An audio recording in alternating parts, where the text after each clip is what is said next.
We just got done setting this first 40-foot shipping container on the concrete pad.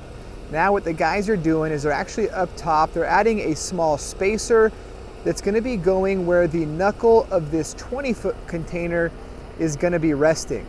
So this 20-foot container right here will be going on the top left of this 40-foot container.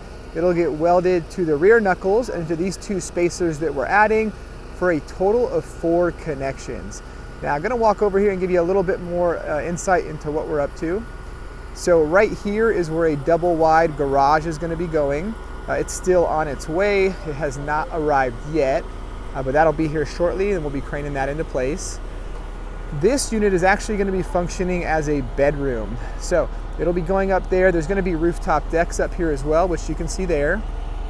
And this unit does not have a bathroom in it. It's just going to be essentially a living space. And so it's got it painted the red and yellow because it's sponsored by Can-Am. So it's going to be matching that. We're actually here at Johnson Valley for an event called King of the Hammers. So they're going to be getting this craned up right here shortly.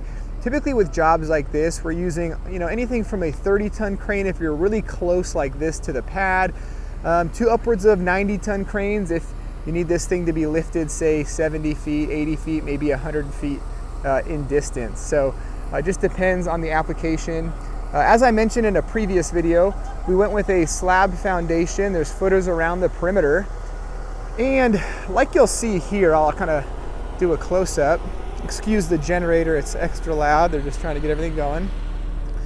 Right here is the metal plate that we embedded. So it's a 12-inch by 12-inch plate.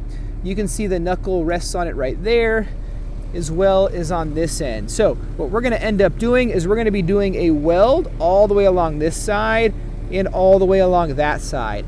That is how this container is going to be secured to the pad. So we'll be doing that for that corner and the 2 corners over there. And that's essentially what the engineer has called out to ensure the container is secure. We'll be doing the same thing on this pad right here.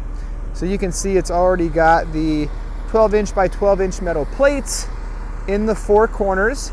And this is a double wide container. So right down this middle seam is actually where the containers will meet, and those will be welded together. So a lot of action about to start here soon.